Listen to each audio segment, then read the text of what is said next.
Voilà, que Dieu soit béni pour sa parole. Aujourd'hui, on va encore donner une explication d'une écriture par rapport à la parole de Dieu.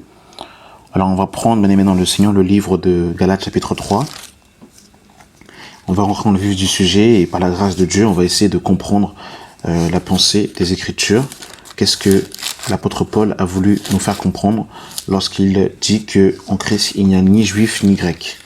Alors, nous sommes dans le livre de Galates chapitre 3. À partir du verset 26, il est écrit « Car vous êtes tous fils de Dieu par la foi en Jésus-Christ. Vous tous qui avez été baptisés en Christ, vous avez revêtu Christ. Il n'y a plus ni juif ni grec. Il n'y a plus ni esclave ni libre. Il n'y a plus ni homme ni femme, car tous vous êtes un en Jésus-Christ. Si vous êtes à Christ, vous êtes donc la postérité d'Abraham, héritier selon la promesse. » Voilà. Donc, ce passage est utilisé aujourd'hui, par exemple, pour pouvoir dire que la femme peut être apôtre, prophète, pasteur, docteur, évangéliste, parce qu'en Christ, il n'y a ni juif, ni grec, ni homme, ni femme.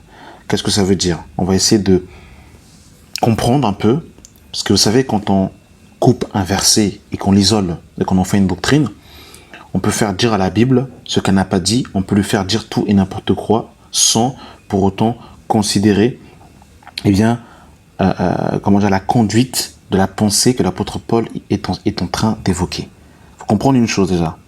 Qui étaient les chrétiens de la Galatie? Les chrétiens de la Galatie, alors la Galatie était une région qui était composée de plusieurs villes. Pour comprendre, pour savoir qui étaient les chrétiens de la Galatie, il faut que vous lisiez Acte 11, quand Apollos arrive en Antioche. Il faut que vous lisez Acte 13, quand l'apôtre Paul va être envoyé et qu'on va lui imposer les mains avec Barnabas. Acte 14. Et quand vous allez lire Acte 11, 13, 14, vous allez comprendre un peu quand Paul a visité les villes d'Antioche, les villes de Berge. Toutes ces villes faisaient partie de la région de la Galatie. L'apôtre Paul a fait un travail avec Barnabas.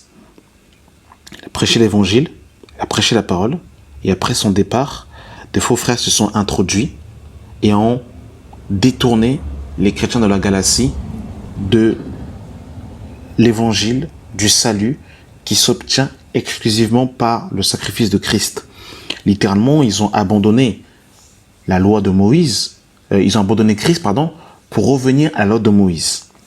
Et on va prendre, par exemple, Acte 15, dans Acte 15, bien dans le Seigneur, pour montrer un peu ce qui a été prêché. Dans Acte 15, à partir du verset 1, on nous dit « Quelques hommes venus de la Judée enseignaient les frères en disant « Si vous n'êtes pas circoncis sur le rite de Moïse, vous ne pouvez être sauvés. » Paul et Barnabas eurent avec eux un débat et une vive discussion. Et les frères décidèrent que Paul et Barnabas et quelques-uns des leurs montèrent à Jérusalem vers les apôtres et les anciens pour traiter cette question. Et c'est exactement ce que l'apôtre Paul dit dans Galates 2, à partir du verset 1. En fait, Galates 2 correspond à Acte 15. Acte 15, effectivement. C'est là où justement ils vont monter à Jérusalem pour pouvoir traiter la question de la circoncision. Donc je suis d'abord en train de brosser avant d'arriver dans Galates chapitre 3 pour comprendre un peu dans quel contexte les chrétiens de la Galatie se trouvaient. Galates 2 à partir du verset 1. 14 ans après, je montai de nouveau à Jérusalem avec Barnabas, ayant aussi pris Tite avec moi. Et ce fut d'après une révélation que j'y montèrent. Je leur exposai l'évangile que je prêche parmi les païens. Je leur exposai en particulier à ceux qui sont les plus considérés, afin de ne pas courir ou avoir couru en vain. Mais Tite, qui était avec moi et qui était grec, ne fut même pas contraint de se faire circoncire. Et cela à cause des faux frères qui s'étaient furtivement introduits et glissés parmi nous pour épier la liberté que nous avons en Jésus-Christ avec l'intention de nous asservir. Nous ne leur cédâmes pas un instant et nous résistâmes à leurs exigences afin que la vérité de l'évangile fût maintenue parmi vous. Voilà donc Tite, on lui a imposé de pouvoir se circoncire afin qu'il soit, reconnu, accepté de tous. Donc c'était aussi l'une des questions majeures pour lesquelles Paul va monter à Jérusalem et va exposer son évangile aux apôtres. Et c'est aussi là où Acte 15 va se faire, où la question qui va aller se poser, c'était est-ce que les païens devaient observer la loi de Moïse? Donc il va y avoir en fait un mélange sans précédent à l'église primitive. C'était la transition entre la loi et la grâce, et beaucoup de juifs qui avaient accepté Christ faisaient encore un mélange entre la loi et la grâce, et beaucoup de faux frères s'étaient furtivement introduits parmi les chrétiens, à l'occurrence ici dans la région de la Galatie, et commençaient à enseigner aux chrétiens d'appliquer la loi de Moïse et de pratiquer la circoncision. C'est pour ça que Paul justement va s'opposer à eux pour ne pas que Tite se fasse circoncire. Et ce que l'apôtre Paul en fait est en train d'évoquer dans le livre de Galates chapitre 3, il est en train d'évoquer, bien aimé dans le Seigneur, une réalité spirituelle. La réalité spirituelle que l'apôtre Paul veut nous faire comprendre, c'est que le sacrifice de Christ, la mort de Christ et sa résurrection, a renversé le mur de l'inimitié entre le juif et le grec. Avant, le païen était considéré comme un étranger. Il était considéré comme quelqu'un du dehors. Il était considéré comme, un chien, littéralement un païen, quelqu'un qui ne connaît pas Dieu. Et ce que l'apôtre Paul évoque dans Galates 3, à partir du verset 26, quand il dit que vous êtes tous fils de Dieu par la foi en Jésus-Christ, il veut faire comprendre que Dieu ne fait exception de personne. Il veut faire comprendre aussi que le païen a le même droit, a le même héritage que le juif en ce qui concerne le salut. On va lire Éphésiens chapitre 2. Éphésiens 2, à partir du verset 11. C'est pourquoi, vous autrefois païens dans la chair, appelés incirconcis, par ceux qui sont appelés circoncis, et qui le sont en la chair, par la main de l'homme, souvenez-vous que vous étiez en ce temps-là sans Christ, privés du droit de cité en Israël, étrangers aux alliances de la promesse, sans espérance, sans Dieu dans le monde. Mais maintenant, en Jésus-Christ, vous qui étiez jadis éloignés, vous avez été rapprochés par le sang de Christ, car il est notre paix. Lui qui des deux n'en a fait qu'un et qui a renversé le mur de séparation.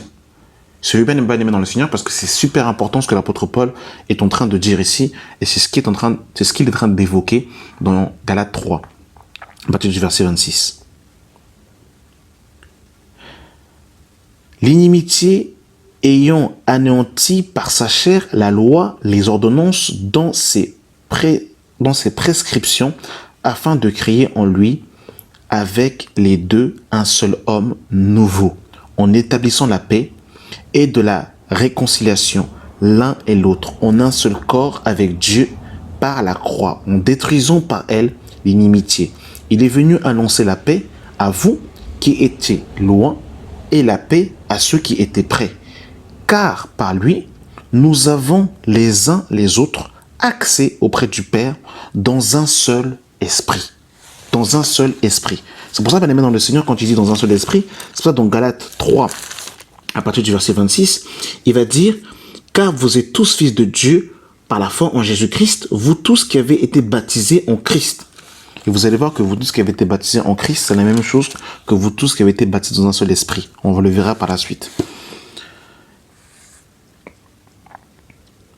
Verset 19. « Ainsi donc, vous n'êtes plus des étrangers, ni des gens du dehors, mais vous êtes concitoyens des saints, gens de la maison de Dieu. » Donc ici, bien aimé dans le Seigneur, ce que l'apôtre Paul veut faire comprendre dans Galates 3 à partir du verset 26, il est en train d'établir tout simplement le corps de Christ.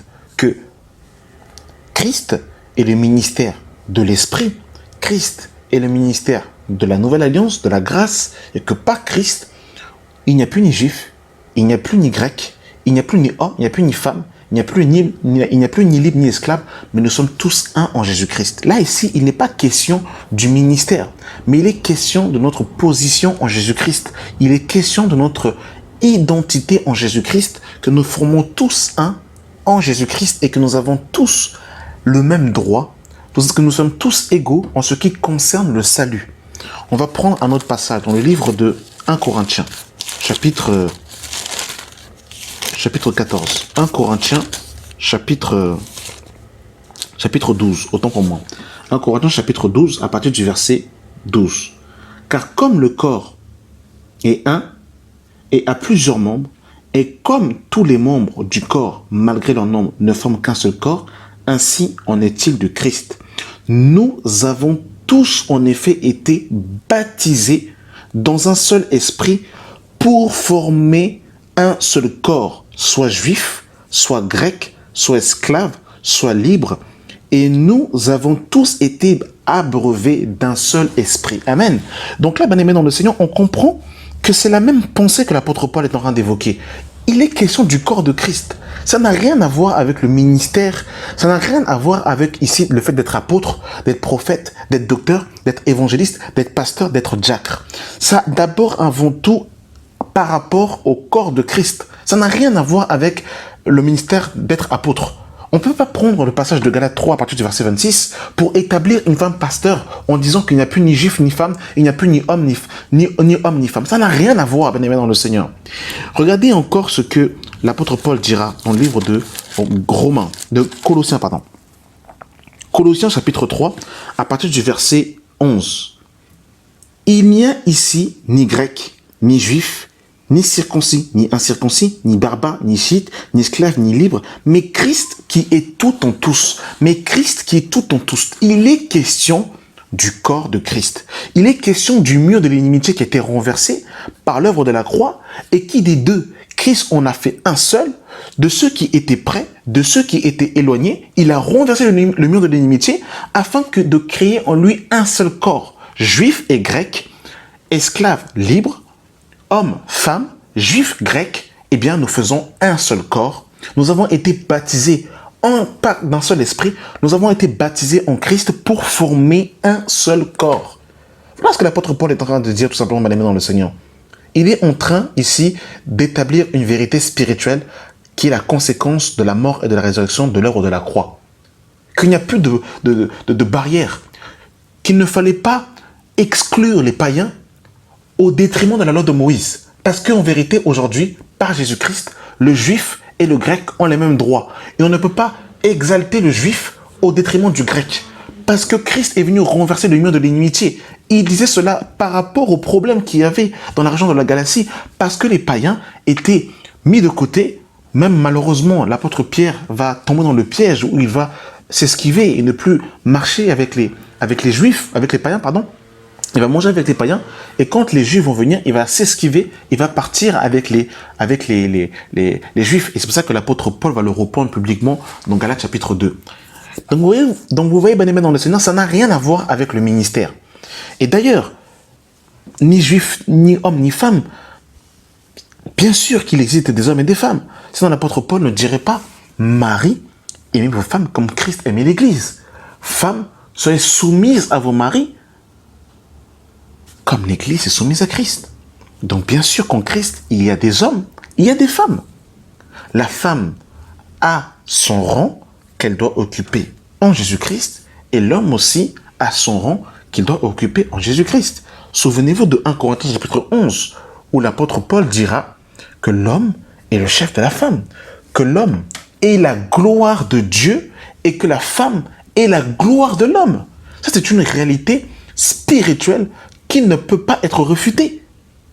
Donc, la femme est la gloire de l'homme, et elle le restera, et l'homme est la gloire de Dieu. C'est pour ça que Paul dira que l'homme ne doit pas se couvrir la tête, puisqu'il est la gloire de Dieu, et que la femme doit se couvrir la tête, puisqu'elle est la gloire de l'homme. Et il dira que l'homme n'a pas été créé pour la femme, mais la femme a été créée pour l'homme. On va le lire dans 1 Corinthiens 11. Est-ce que vous comprenez, bien aimé dans le Seigneur, que Dieu vraiment nous aide par sa parole? Il dira, bien aimé dans le Seigneur, 1 Corinthiens 11, verset 8. En effet, l'homme n'a pas été tiré de la femme, mais la femme a été tirée de l'homme. Et l'homme n'a pas été créé à cause de la femme, mais la femme a été créée à cause de l'homme. Après, au verset 11, il mettra la nuance, enfin, il mettra l'équilibre. Toutefois, dans le Seigneur, la femme n'est point son homme, ni l'homme son la femme. Car de même que la femme a été tirée de l'homme, l'homme de même existe par la femme et tout vient de Dieu. Donc comprenez, bien-aimés dans le Seigneur, que l'homme est la gloire de Dieu et que la femme est la gloire de l'homme. Donc, juste quand on comprend cela, bien sûr qu'il y a l'homme, bien sûr qu'il y a la femme. Quand l'apôtre Paul dit « il n'y a ni homme ni femme », il n'exclut pas le genre humain. Ici, l'apôtre Paul est en train de parler, bien aimé dans le Seigneur, de notre positionnement en Jésus-Christ, du fait que nous sommes un seul corps. Un seul corps. Sous la loi, la femme n'avait pas accès, n'avait pas les mêmes droits que l'homme par rapport, au salut, par rapport en fait au temple de Salomon, qui était son don trois parties, parvis, lieu saint, lieu très saint. La femme était un peu mise de côté. Même dans les synagogues, il y avait où la femme n'avait pas les mêmes droits que comme aujourd'hui en Jésus-Christ. C'est tout simplement ça que l'apôtre Paul est en train d'évoquer. Mais ne prenons pas Galates 3 à partir du verset 6 pour pouvoir commencer à établir des femmes prophétesses, apôtres, prophètes, docteurs, évangélistes. Ça n'a rien à voir. L'apôtre Paul ici n'est pas en train de parler du ministère de l'enseignement. Pareillement ici, on ne peut pas non plus établir un frère apôtre au nom de « il n'y a plus ni homme ni femme ». Il n'est pas question du ministère ici. Il n'est pas du tout question du ministère. Il est question du fait que nous avons été tous baptisés en Christ et que nous formons un seul corps. Tout simplement, bien aimé dans le Seigneur. Voilà. Donc j'espère avoir pu exposer et répondre à ce passage qui pose beaucoup de problèmes. Donc voilà, que Dieu soit béni pour sa parole et que la grâce et la paix soient avec vous au nom de Jésus. Amen.